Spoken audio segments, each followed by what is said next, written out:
bodies of the dead are rising from their graves. Disturbing things. तो कि disturbing thing का मतलब क्या होता है? वेल अकॉर्डिंग टू गूगल इसका मतलब होता है ऐसी चीज़ें जो हमें परेशान करते हैं या फिर अपसेट करते हैं। सो अगर ऐसी बात है तो let me show you disturbing things iceberg. Well इस आइसबर्ग के चार्ट में ऐसे ही बहुत सारे टॉपिक्स भरे हुए हैं जिन्होंने पूरी दुनिया को डिस्टर्ब करके रख दिया था। मेरा मतलब एक ऐसा इंसान जो लोगों के सपनों में अचानक आता है, दुनिया का सबसे महंगा सूप जो न्यू बॉर्न बेबी से बनता है, एक ऐसा मिस्टीरियस एंड खतरनाक क्रीचर जिसके बारे में तुम लोगों ने शायद ही सुना होगा। एंड ये आइसबर्ग ऐसे ही बहुत सारे और इंटरेस्टिंग टॉपिक से भरा पड़ा है। और अगर तुम्हें आइडिया दूं कि ये सारे टॉपिक्स कितने इंटरेस्टिंग है, वो इतने इंटरेस्टिंग है कि मैं इनमें से कोई भी एक टॉपिक लेकर एक सेपरेट वीडियो बना सकता हूँ। तो तुम सोच लो। एंड आज मैं ये सारे टॉपिक्स इस वीडियो में कवर करूंगा। वेल सारे नहीं, बिकॉज इसके अंदर से कुछ बहुत ज्यादा फेमस हैं, जैसे कि blue whale challenge, Momo challenge, well ये वाला momo. And I am sure कि तुम सब जानते हो कि ये सारे टॉपिक्स के बारे में। एंड कुछ हमारे इंटरेस्ट से पूरे बाहर है, तो मैं उन्हें एक्सप्लेन नहीं करने वाला। सो मैंने इस आइसबर्ग को खुद पर्सनली पूरा गो थ्रू किया एंड इसके अंदर से जो मुझे सबसे ज़्यादा इंटरेस्टिंग लगे एंड जो तुम्हें इंटरेस्टिंग लग सकते हैं, मैंने सिर्फ उन्हें पिक किया। एंड ट्रस्ट मी, उन्हें देखने के बाद I was like what the Keck, because इसके अंदर दुनिया के सबसे डिस्टर्बिंग वीडियोज़ का जिक्र हुआ है, सबसे डिस्टर्बिंग फोटोज़ एंड न्यूज़ का जिक्र हुआ है एंड मच मोर। एंड आज बहुत मजा आने वाला है। एंड आई थिंक कि मैं एक ओनली यूट्यूबर हूँ इंडिया में जो आइसबर्ग वीडियोस बनाता है। और अगर तुम्हें नहीं पता कि आइसबर्ग वीडियोस का कॉन्सेप्ट क्या होता है, तो इसके अंदर हम लोग सबसे well known and light topic से होते हुए सबसे least known and disturbing topic तक जाते हैं। एंड जैसे जैसे हम लोग इस आइसबर्ग में डीप जाते रहते हैं, इसके टॉपिक्स अपने आप पहले से ज़्यादा डिस्टर्बिंग होने लगते हैं, तब तक जब तक हम सबसे भयानक टॉपिक तक ना पहुंच जाए। सो हेडफोन्स लगा लो, कमरे की लाइट्स ऑफ कर दो, खाने पीने के लिए कुछ लेके आ सकते हो तो ला लो, व्हाट द हेक इज ला लो, लेकर आ जाओ, because you are going to love this video. So without wasting any more time, let's begin with layer 1. Now, आगे बढ़ने से पहले, क्योंकि ये disturbing thing वाला वीडियो है, तो क्यों ना माहौल थोड़ा डरावना करे। Alien Autopsy Tape. Well, ये एंट्री दरअसल एक 70 मिनट लंबी ब्लैक एंड वाइट फिल्म की बात कर रहे हैं जो 1995 में रिकॉर्ड किया गया था। अपेरेंटली कहते हैं कि ये वीडियो एरिया 51 से आया है, जो 1974 के रोजवेल इंसिडेंट के तुरंत बाद का है। कहते हैं कि ये गवर्नमेंट लीक फुटेज है। इस ग्रेनी से ब्लैक एंड व्हाइट वीडियो में तुम देख सकते हो कि 3 साइंटिस्ट एक एलियन का डायसेक्शन कर रहे हैं जो कि मरा हुआ है। पर ये वीडियो देखने में इतना रियल है कि इसके ऊपर एक डॉक्यूमेंट्री बनी थी जिसका नाम था एलियन ऑटोप्सी, फैक्ट और फिक्शन। आई मीन 10-15 सालों से लोग फाइंड करना चाहते हैं कि क्या ये वीडियो रियल है, लेकिन आज तक उन्हें कोई भी एविडेंस नहीं मिला कि ये वीडियो रियल है। फिर बाद में सालों बाद 2 ब्रिटिश फिल्म मेकर सामने आते हैं एंड वो लोग क्लेम करते हैं कि उन्होंने इस वीडियो को बनाया है। कहते हैं कि वो एक बस डॉल है जिसके अंदर उन्होंने बैंडिबल लिम्स डाले हैं एंड उसके लिए वो लोग ने लैम्ब बोन्स का इस्तेमाल किया है जो उन्होंने लोकल मीट शॉप से खरीदा था। कहते हैं कि उस एलियन के अंदर वो लोगों ने बकरी के एंड गाय के इनसाइड्स डाले हैं एंड वो लोग ने इस वीडियो को रियल बनाने में इतना फोकस किया कि उन्होंने पूरी की पूरी फिल्म एक 30 मिलीमीटर कैमरा में शूट किया ताकि वो रियल एंड जेन्युइन पुरानी वाली वीडियो लगे।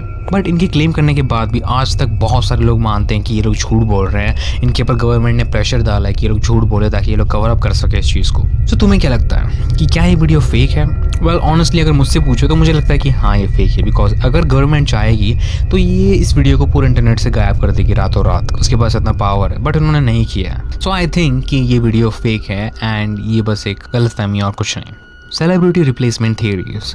वेल काफ़ी टाइम से इंटरनेट पे तुम लोग ने वीडियोस देखी होगी कैसे लोग क्लेम कर रहे हैं, कैसे लोग प्रूव करना चाहते हैं कि आजकल के सेलिब्रिटीज रिप्लेस हो रहे हैं डबल गैंगर से या फिर रोबोट से या फिर एलियन से। वेल रिसेंटली मैंने एक वीडियो देखी थी जो मैं तुम्हें दिखाता हूँ, ये देखो। Something really fucking strange is happening in Hollywood right now. A few months ago I made a video talking about how Simon Cowell's reappearance was quite strange and about how many people truly believe that the man who returned was not Simon Cowell. The most recent event of all, Jamie Foxx was unseen or heard from for quite some time, only to reappear in this video apologizing to his fans, claiming that he had a mysterious medical emergency which he would not identify, and people are already saying that this person who returned is not Jamie Foxx. I know conspiracies. That ain't Jamie. I am merely sharing. well, इसकी बातों से and पीछे जो एकदम spooky सा music बज रहा है उसके से लगता है कि हाँ ये सच हो सकता है, डर लगता है हमें। बट अगर तुम थोड़ा पीछे हट के 2 स्टेप बैक लेके इस वीडियो को वापस से देखोगे तो तुम लोग एड़ा है क्या?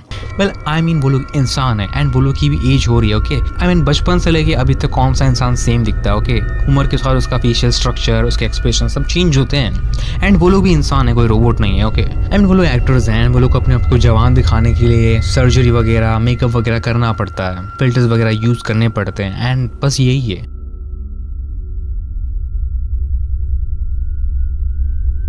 This man. Have you ever seen this man? Because दुनिया भर से कंप्लेंट आ रही है कि ये इंसान उनके सपनों में बार बार आ रहा है। अगर आपके साथ भी ऐसा कुछ हो रहा है और अगर आप कुछ भी जानते हैं इस इंसान के बारे में तो प्लीज़ हमें कॉन्टैक्ट करें। सो जो तुमने सुना वो एक बहुत ही पॉपुलर फ्लायर है जो फेमस हुआ था thisman.org पे।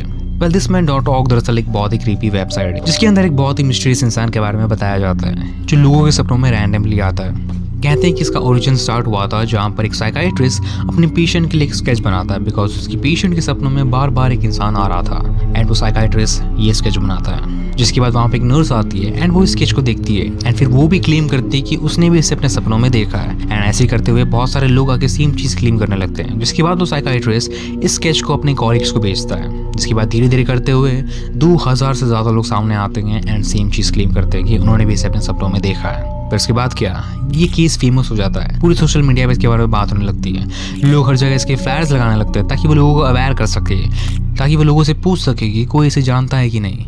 बट आज तक कोई भी लीड सामने नहीं आया। वेल ये जब स्टोरी मैंने पूरी देखी ना तो मैं बहुत फैसिनेटेड हो गया। मुझे मेरे बचपन की याद आ गई। मेरे दिमाग में सबसे पहले जो आया ना वो था वो डराना जरूरी का वो वाला सीन जहाँ पे अमिताभ बच्चन के घर में आईने में एक भूत यहाँ से वहाँ भागता रहता है एंड वो उसे दिखाया जाता है किसी और को नहीं। वो सीन मुझे याद आ गया एंड मेरे बचपन की काफी सारी यादें ताज़ा हो गई क्योंकि बचपन में भी ऐसे बहुत सारे रूमर्स, ऐसे बहुत सारी स्टोरीज हमें सुनने को मिलती थी। जैसे बचपन में मेरे स्कूल में ये रूमर था कि उसके टॉयलेट में रात के 3 बजे 3 पैर वाली बकरी घूमती है। एंड आई एम श्योर कि तुम्हारे कॉलेज में भी ऐसे कुछ भूत प्रेत के ऐसे डराने वाले किस्से होंगे कि टेरेस पे मत जाना, वहाँ से एक लड़का कूद के मर गया था इसलिए टेरेस को बंद करके रखा गया है। या फिर तुम्हारे स्कूल के अंदर कोई सालों से बंद पड़ा एक कमरा हो तो कहेंगे कि उसके अंदर एक लड़की मर गई थी एंड उसकी आत्मा आज भी उस कमरे में है इसलिए उसे बंद करके रखा गया है। ऐसी स्टोरीज हम बचपन में बहुत सुनते हैं। मेरे बाजू में रहने वाली पड़ोसी आंटी के सीने पर एक बार एक चूड़े लाके बैठी थी, जैसे मेरे दादा या नाना ने भूतों के साथ सुट्टा फूका है। ऐसी बहुत सारी स्टोरीज बचपन में हम लोग सुनते थे एंड इसे देखने पर मुझे उनकी याद आई, मैन बीफ। मैन बीफ दरअसल एक वेबसाइट है जो 2001 में आई थी एंड क्विकली फेमस हो गई थी क्योंकि इस साइट पर दावा किया गया था कि यहाँ पर ह्यूमन फ्लैश बिकता है। अगर साइट का डिस्क्रिप्शन देखें तो यहाँ पर लिखा गया है कि ये साइट है ह्यूमन मीट लवर्स के लिए, quote unquote for sophisticated human meat lovers। इस साइट पर sausages, soup bones and stocks all made of highest quality human meat। Every cut of human flesh we sell highest quality selected human meat। ये काफ़ी अजीब है। क्योंकि मैं एक detective हूँ तो मैंने इस केस को थोड़ा और स्टडी किया।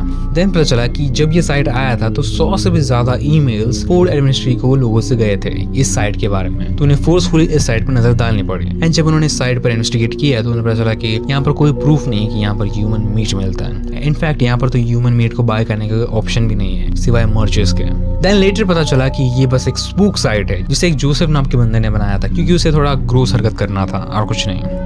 एंड तुम लोग अभी जाके इसे सर्च मत करना बिकॉज ये वेबसाइट बंद कर दी गई है ऑब्वियसली। मोंटेना ज़ॉम्बी EAS हुआ यह था कि 2013 में मोंटेना नाम के एक गांव में एक लोकल टीवी स्टेशन था जिसका नाम था KRTV। हुआ यह था कि एक रात वो सडनली इंटरप्ट होने लग गया एक इमरजेंसी अलार्म सिस्टम के साथ। इसके बाद टेलीविजन पे कोई इमेज नहीं आई लेकिन एक बोन चिलिंग वॉइस सुनाई दी एक ईयर पीसिंग साउंड के साथ एंड उस आवाज ने एक बहुत ही डिस्टर्बिंग अनाउंसमेंट किया। तुम सुनो।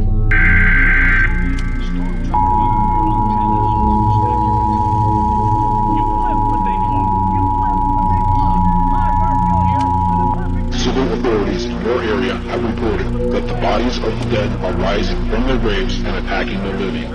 Follow the messages on screen that will be updated as information becomes available. Do not attempt to approach or apprehend these bodies as they are considered extremely dangerous. This warning applies to all areas receiving this broadcast. Tune in to 9:20 a.m. to get updated information in the event that you are separated from your television or if electrical service is interrupted. This station will now cease transmission, so please use your battery-powered radio tuned in to 9:20 a.m. for information. I mean imagine करो कि तुम घर में अकेले हो and अपना favourite show enjoy कर रहे हो कि अचानक तुम्हारा फेवरेट शो इंटरप्ट होता है एंड एक बोन चिलिंग न्यूज़ तुम्हें सुनाई देती है कि मुर्दे जिंदा हो गए हैं एंड वो जिंदा लोगों पर अटैक कर रहे हैं। तुम्हारा क्या हाल होगा? आई नो बहुत सारे लोग खुश हो जाएंगे, अपनी गन्स निकालेंगे बिकॉज वो सालों से इसी चीज़ का वेट कर रहे थे इंक्लूडिंग मी। बट सोचो कितना मज़ा आएगा। Dark web red rooms. Okay here we go again. So अगर तुम डार्क वेब के बारे में नहीं जानते तो इसके बारे में मैंने 2-3 वीडियोस ऑलरेडी बना रखी है अपने इंस्टाग्राम पे, तुम जाके देख सकते हो। एंड अभी के लिए मैं यहाँ पे तुम्हें एक शॉर्ट रन डाउन दे देता हूँ कि ये होता क्या है। सो डार्क वेब दरअसल इंटरनेट का सबसे शेडियर एंड इलीगल साइट है जहाँ पर बहुत भयानक चीज़ें होती है। सो हमारा जो इंटरनेट है ना वो अपने आप में एक आइसबर्ग की तरह है। जो हम नॉर्मली यूज़ करते हैं वो सिर्फ सरफेस नेट होता है, बाकी का जो होता है वो डीप एंड डार्क नेट होता है। एंड उस चीज़ को गवर्नमेंट एंड मिलिट्री वाले यूज़ करते हैं, लेकिन अभी के टाइम पे क्रिमिनल्स भी इसे यूज़ करते हैं अपने घटिया क्राइम को अंजाम देने के लिए। एंड ऐसे ही नेट पर तुम्हें बहुत सारी साइट्स मिलेगी जहाँ पर तुम असैसिन्स हायर कर सकते हो, बहुत सारी इलीगल चीज़ें कर सकते हो जो तुम सोच भी नहीं सकते। एंड इन्हीं सारे वेबसाइट्स में एक और साइट होती है जिसको कहते हैं red rooms. Well, red room दरअसल ऐसी साइट होती है जहाँ पर criminals live torture and murder करते हैं एंड उस लाइव स्ट्रीम को लोग बैठकर एंजॉय करते हैं। एंड कभी कभार डोनेशन भेजते हैं millions and thousands of dollars में अपना डिमांड रखने के लिए कि तुम उसके साथ ये करो, उसके साथ वो करो। यस, हम लोग ऐसी दुनिया में रहते हैं सैडली। पर जितना मैंने सुना है एंड जितना मेरी नॉलेज है उससे तो यही मालूम पड़ता है कि रेड रूम्स रियल नहीं होते, रेड रूम एक मिथ है।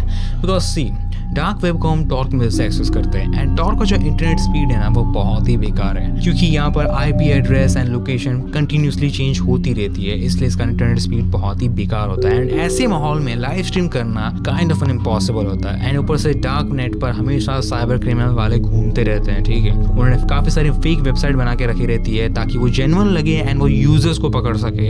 एंड इन सारी वेबसाइट्स को वो लगातार टेक डाउन करते रहते हैं। सो ऐसे माहौल में भी लाइव स्ट्रीम करना एंड लाइव मर्डर करना काइंड ऑफ बहुत रिस्की एंड बहुत ही ज़्यादा इम्पॉसिबल है। एंड अभी के टाइम पे तुम्हें जितनी भी रेड रूम्स वाले साइट्स मिलेगी ना वो सबके सब स्कैम होते हैं, क्योंकि आधा से ज़्यादा डार्क वेब स्कैम ही है।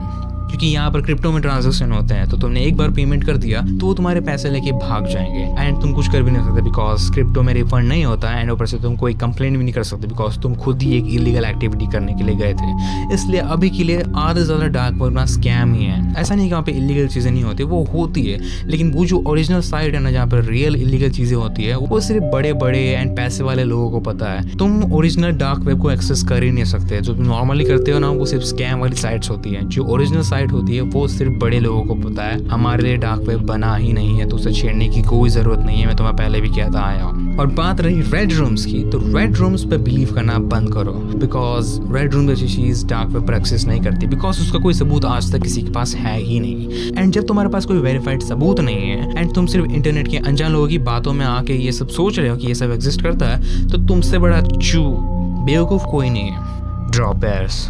सो कभी तुम ऑस्ट्रेलिया गए हो, अगर गए होंगे तो वहाँ के लोकल्स ने तुम्हें एक मिस्टीरियस क्रीचर के बारे में ज़रूर बताया होगा जिसको कहते हैं droppers. Well, according to locals उनके हिसाब से ये क्रीचर बहुत ही खतरनाक है एंड ये पेड़ों पर घात लगाए बैठा होता है एंड ये वेट करता है कभी उस पेड़ के पास कोई आए ताकि उन पर झपट सके, उनके ऊपर कूद जाए एंड उन्हें पूरी तरीके से नोच डाले।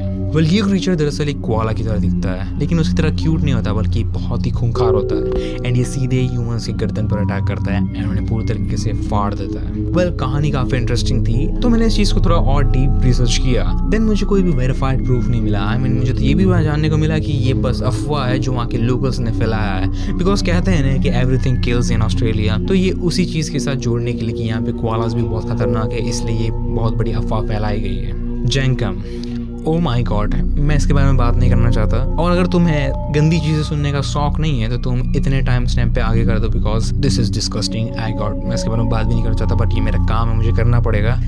सो हियर वी गो।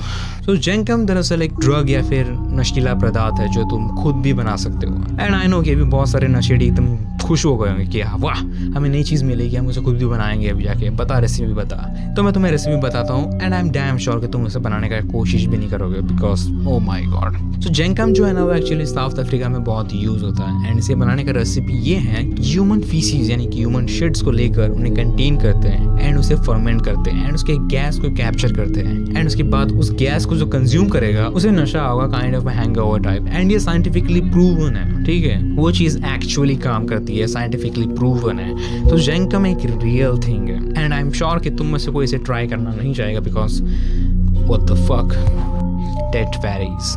सो 2007 में डैन बाइज नाम का एक आदमी अपने वेबसाइट पे कुछ ज़्यादा ही अजीब फोटोज अपलोड करने लगता है, photos of dead ferry. Well, उसके हिसाब से वो अपने डॉग को वॉक पर लेके गया था कि उसे अचानक एक फेरी का मम्मीफाइड कॉर्प्स दिखाई दिया। उसके हिसाब से इस क्रीचर की आंखें हैं, विंग्स है, बाल है, स्किन है एंड दांत भी है। एंड उसने ये भी कहा कि उसने इसे एग्जामिन कराया लैब में एंड वो लोग के हिसाब से ये रियल है। एंड जब उसे स्कैन किया गया तो पता चला कि वो एक बच्चे की तरह है, उसके अंदर सारे ह्यूमन एलिमेंट्स हैं उसके बॉडी के अंदर, लेकिन बस उसकी हड्डियां खोखली है जैसे कि एक चिड़िया की होती है ताकि वो उड़ सके। एंड जब डैन ने ये फोटो अपनी वेबसाइट पर डाली तो उसे दिन में 2000 से ज्यादा हिट्स डेली आने लगे लोगों के कि उनके पास भी ऐसी कोई सेम चीज है, उन्हें भी ऐसी कोई सेम चीज मिली है, उन्हें भी एक डेड फेरी मिली है।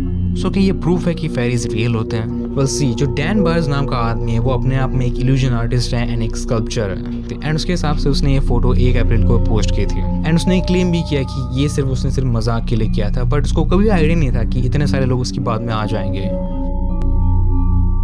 Hi Walter, I got a new GF today.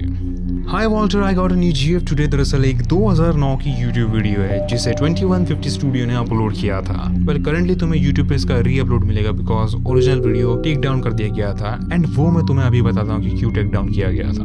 अगर तुम वीडियो देखोगे तो वीडियो के अंदर एक बहुत ही नर्डी सा मोटा सा आदमी बैठा हुआ है जो स्पेसिफिकली किसी एक बंदे से बात कर रहा है जिसका नाम होता है Walter. Hi Walter, I was at the mall today and guess what happened? Video को देख के ऐसा लगता है जैसे कि ये पूरी वीडियो सिर्फ उस एक बंदे के लिए बनी हुई है जिसका नाम है वॉल्टर। पर वो जो भी हो, वीडियो के अंदर वो आदमी बताता है कि कैसे आज वो एक बहुत ही सुंदर लड़की से मिला एंड कैसे उसने उससे बात की एंड कैसे वो उसे अपने घर पर लेकर आया है। एंड फिर वो कहता है कि वो अपनी गर्लफ्रेंड वॉल्टर को दिखाना चाहता है, जिसके बाद कैमरा कट होता है एंड हम लोग घर के किसी डिफरेंट एरिया में होते हैं जो बहुत डार्क होता है जैसे कि कोई बेसमेंट हो। जिसके बाद वो आदमी दरवाजा खोलता है एंड उस लड़की को रिवील करता है जो बुरी तरीके से बंधी हुई है एंड बाथरूम के कोने में पड़ी हुई है। जिसके बाद ये आदमी अंदर जाता है एंड दरवाजा बंद करता है एंड वो औरत चिल्लाती है, जिसके बाद ये वीडियो खत्म हो जाती है। वेल इस वीडियो को देखने में ऐसा लगता है जैसे कि कोई रिवेंज टेप है जो स्पेसिफिकली उस वॉल्टर नाम के बंदे के लिए बनाया गया था। एंड जब ये वीडियो लोगों ने देखा तो दे आर शॉक्ड। उन्होंने पुलिस को तुरंत कंप्लेंट कर दिया बिकॉज उस टाइम पर एक केला बर्ग नाम की लड़की मिसिंग थी एंड वीडियो में जो लड़की हमें दिखाई दी वो थोड़ी बहुत केला बर्ग की तरह नजर आ रही थी। इसलिए लोगों ने डायरेक्ट उस केस को इस वीडियो से कनेक्ट कर दिया, जिसकी वजह से इस वीडियो के क्रिएटर्स एंड जिस यूट्यूब के चैनल पर इन्वेस्टिगेशन की गई, जिसके बाद वो लोगों ने एडमिट किया कि ये दरअसल बस सिंपली आर्ट प्रोजेक्ट था, ऐसा कुछ भी नहीं है एंड इस वीडियो का केला बर्ग से कोई कनेक्शन नहीं है, ये बस एक कोइंसिडेंस है। देन थोड़ा इन्वेस्टिगेट करने पर पता चला कि हाँ वो लोग सच बोल रहे हैं, इनका उस चीज़ से कोई लेना देना नहीं है। लेकिन वो ओरिजिनल वीडियो टेक डाउन कर दी गई, लेकिन अभी तुम्हें यूट्यूब पर इसका री अपलोड मिल जाएगा जिसे तुम देख सकते हो, malepregnancy.com। वेल 1999 में इंटरनेट पे एक बहुत ही वियर्ड वेबसाइट आई। उस वेबसाइट पर एक आदमी का जिक्र होता है जिसका नाम होता है मिस्टर ली। वेल मिस्टर ली दरअसल दुनिया का पहला मेल मदर है। यस एंड वो साइट भरा हुआ है इसके एविडेंसेस से, जैसे कि newspaper articles, photos, video clips and ultrasound images.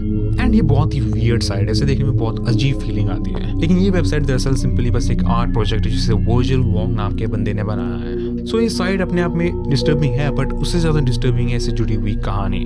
वो ये है कि जब ये साइट आया था तो इस साइट के ओनर को 1000 से भी ज़्यादा ईमेल्स दुनिया भर के मर्दों ने भेजा था क्योंकि उनकी रिक्वेस्ट थी कि उनको भी एक मेल मदर बनना है। What? Chinese baby eating photos. So थोड़े सालों पहले इंटरनेट पे बहुत ही अजीब फोटोज चाइना से आने लगी। Photos like this. अपेरेंटली ये आदमी एक बहुत ही महंगा सूप पी रहा है जिसे कहते हैं बेबी सूप। इस फोटो के साथ काफी सारे न्यूज़पेपर आर्टिकल्स भी अटैच है ये बताने के लिए कि ये फोटो जेन्युइन है। अपेरेंटली तुम्हें इस डिश को खाने के लिए एक प्लेट का $4000 देना पड़ेगा। एंड एक पिक्चर में तो वो आदमी स्ट्रेट आउट एक पके हुए बेबी के छाती में से मांस काट के खा रहा होता है। सो जब ये फोटो इंटरनेट पे आई तो लोग भड़क गए चाइना पर। आई मीन एक बहुत बड़ा आउटरीच फैल गया चाइना की तरफ, क्योंकि लोग बोलने लगे कि चाइना में ऐसा कैसे हो सकता है, चाइना में इतना गलत कैसे हो सकता है, इतना एक्सेप्टेबल कैनिबलिज्म कैसे चल सकता है वहाँ पर। जिसके बाद चाइनीज यूजर सामने आया एंड उन्होंने कहा कि ऐसा कुछ भी नहीं है, ये बस एक अफवाह है, ये फोटोज फेक है। ये फोटोज दरअसल शंघाई के एग्जीबिशन से निकाली गई है जहाँ पर एक एक्ट हुआ था जिसका नाम था ईटिंग पीपल्स एंड किसी ने उस एक्ट के पिक्चर्स को आउट ऑफ कॉन्टेक्स्ट कर इंटरनेट पे अपलोड कर दिया एंड ये अफवाह फैला दी। वो जो बेबी है वो बस एक पुतला है और कुछ भी नहीं है एंड चाइना में कहीं पे भी एक्सेप्टेबल कैनिबलिज्म नहीं हो रहा, ये बस नॉनसेंस बातें हैं। कहते हैं कि चाइना का एक लोकल न्यूज स्टेशन था एंड उसी ने जानबूझ के इन फोटोज आउट ऑफ कॉन्टेक्स्ट करके इंटरनेट पे अपलोड किया क्योंकि वो चाहता था आउटरीच फैलाना ताकि उनको थोड़ा अट्रैक्शन मिल सके। So what do you think? तुम्हें क्या लगता है, चाइना सच बोल रहा है और या फिर अपने आप को बचाने का ट्राई कर रहा है? मुझे कमेंट सेक्शन के अंदर जरूर बताना। पोलिबियस।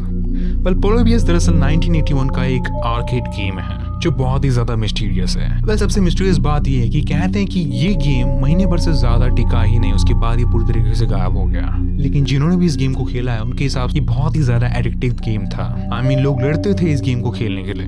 लेकिन कहते हैं कि जो इसे खेलता था उसे बहुत ही ज्यादा अनएक्सप्लेन्ड साइड इफेक्ट आते थे, उन्हें सीजर अटैक आते थे, एमनोजिया होता था, इंसोम्निया होता था एंड बहुत ही टेरिफाइंग हेलुसिनेशन आते थे। बट स्टिल वो लोग को इस गेम को खेलना बहुत पसंद था, वो अपने आप को रोक ही नहीं सकते थे। एंड ये भी कहा जाता था कि कुछ टाइम पर वहां पर बहुत ही मिस्टीरियस आदमी आते थे जिन्होंने ब्लैक कलर का सूट पहना होता था एंड वो मशीन के अंदर से पैसे नहीं बल्कि कुछ अननोन डाटा कलेक्ट करके जाते थे। कहते थे कि वो लोग एक्चुअली सीआई ऑपरेटर्स के लिए काम करते हैं एंड कहा जाता था कि वो लोग को टास्क दिया गया है पोलिबियस को एनालाइज करने का कि कैसे वो लोगों का माइंड कंट्रोल करता है। एंड बहुत लोग तो ये भी कहते हैं कि ये पोलिबियस दरअसल MK अल्ट्रा का पार्ट है। अगर तुमको नहीं पता कि MK अल्ट्रा क्या है तो MK अल्ट्रा दरअसल एक रियल यूएस गवर्नमेंट का सीक्रेट प्रोजेक्ट जहाँ पर वो लोग माइंड कंट्रोल ट्रिक्स या फिर माइंड कंट्रोल टेक्नोलॉजी बनाने का ट्राई कर रहे थे। बट जैसे ये प्रोजेक्ट पब्लिकली सामने आया तो वो प्रोजेक्ट इमीडिएटली बंद कर दिया गया। लेकिन जब से पोलिबियस की बात आ गई तब से लोग कहने लग गए कि MK अल्ट्रा अब तक बंद नहीं हुआ है एंड पोलिबियस उसका एक एविडेंस है कि आज भी वो प्रोजेक्ट चालू है। लेकिन जैसे मिस्टीरियस तरीके से पोलिबियस आया था उतने ही मिस्टीरियस तरीके से वो गायब भी हो गया एंड उसके बाद वो कभी नजर नहीं आया। इनफैक्ट बहुत ही फेमस शो द सिम्पसंस में उसका एक ईस्टर एग दिया गया है। प्रेडिक्शन है okay, Easter egg. Easter egg का मतलब वो होता है जहाँ पर बड़े बड़े शोज रियल वर्ल्ड से जुड़े हुए किसी चीज का एक झलक दिखाते हैं, उसे कहते हैं ईस्टर एग्स। लेकिन बाद में पता चला कि ये कहानी दरअसल ओरिजिनेट हुई थी सन 2000 में, जिसे एक आदमी ने फेमस किया था बिकॉज उसे अपने वेबसाइट पर ट्रैफिक चाहिए था, इसलिए उसने इस अफवाह को फैलाया। बट मुझे नहीं पता कि इसका सच्चाई क्या है, बट कहते हैं कि पोलिबियस इस चीज एग्जिस्ट नहीं करती है, बस एक अफवाह थी और कुछ भी नहीं। तो तुम्हें क्या लगता है? Dig your roots। ओके, तो हम लोग बहुत ही डार्क स्टफ पे आ रहे हैं, ठीक है। बल कहते हैं कि डिग योर रूट दरअसल एक रियल स्नफ वीडियो है जो गलती से क्लियर नेट पे अवेलेबल है। सो अगर तुम्हें नहीं पता कि स्नफ फिल्म्स क्या होती है तो स्नफ फिल्म्स वो होती है जहाँ पर किलर्स एंड मर्डरर्स अपने क्राइम को या फिर लोगों को मारते हुए रिकॉर्ड करते हैं एंड ब्लैक मार्केट में उसे अच्छी खासी कीमत पे सेल करते हैं। वेल मेरी बात सुनो, स्नफ फिल्म्स रियल होती है एंड वो एक्चुअली दुनिया में एग्जिस्ट करती है, लेकिन उन्हें ढूंढना बहुत मुश्किल है बिकॉज वो बहुत ही डीप मार्केट में बिकती है एंड कुछ स्पेसिफिक लोगों की। तो कहते हैं कि उनमें से एक बहुत ही भयानक स्नफ फिल्म गलती से क्लियर नेट पर आ गई एंड जिन्होंने उसे देखा उनके हिसाब से ये बहुत ही भयानक स्नफ वीडियो है। एंड जिस वेबसाइट पर ये आई थी उसमें से किसी एक व्यूअर ने इसका एक डिटेल डिस्क्रिप्शन दिया हुआ है जो मैं तुम्हें भी बताता हूँ। वीडियो के अंदर दो आदमी होते हैं जो बुरी तरीके से दो बच्चों को चाकू से खोप के मार देते हैं। वीडियो के अंदर एक और बंदा होता है जो ये सब रिकॉर्ड कर रहा होता है। पहले उन बच्चों को देख के लगता है कि वो लोग सिर्फ 10 या फिर 12 साल के हैं एंड मुझे लगता है कि ये किलर्स उनके कमरे में ही है बिकॉज वो बेडरूम किसी बच्चे के रूम की तरह दिख रहा था। जो भी हो, वीडियो में नजर आता है कि उनके बैकग्राउंड में एक ब्लैक एंड व्हाइट पोस्टर लगा हुआ होता है जिसके ऊपर डिग योर रूट लिखा होता है एंड कहते हैं कि इसी पोस्टर की वजह से इस वीडियो को ये नाम पड़ा, डिग योर रूट्स। सो क्या ये वीडियो सच में एग्जिस्ट करता है? सो बात करें इसके ओरिजिन की तो किसी को नहीं पता कि इसका ओरिजिन कहाँ से हुआ था क्योंकि लोग सिर्फ फॉरम्स में इसकी बात करते थे एंड जो भी इसकी बात निकालता था वो सिर्फ कहता था कि मैंने इसके बारे में सुना है, मैंने खुद इसे कभी देखा नहीं है। फिर पता चला कि ये एक 4chan का होक्स है। 4chan दरअसल एक साइट है जहाँ पर उसके यूजर्स एक गेम खेलते थे जहाँ पर वो लोग एक टॉपिक उठाते थे एंड इस टॉपिक के अराउंड एक बहुत ही डिस्टर्बिंग स्टोरी बनाते थे एंड वो लोग का यही टास्क था कि वो लोग उस स्टोरी को इतना कन्विंसिंग बनाए कि लोग उसे मान ले। एंड कहते हैं कि उनमें से किसी एक ने डिग योर रूट वाली स्टोरी बनाई थी एंड उसे लोगों तक पहुंचाया था। एंड वो लोग इसलिए ऐसा करते थे क्योंकि उन्हें देखना था कि कौन सी स्टोरी कब तक इंटरनेट पे टिकती है। मेरा मतलब ये एक परफेक्ट प्रूफ है कि इंटरनेट पे हमें कुछ भी बिलीव नहीं करना चाहिए बिकॉज लोग अपने फन के लिए मनगढ़ंत बातें भी बोल देते हैं। इसलिए मैं तुम्हें कहता हूँ कि इंटरनेट पे तुम कुछ भी देखो उस पर अंधा बिलीव मत करो, वेरीफाइड प्रूफ मांगो, क्वेश्चन करो एंड नॉनसेंस चीजों पे बिलीव मत करो।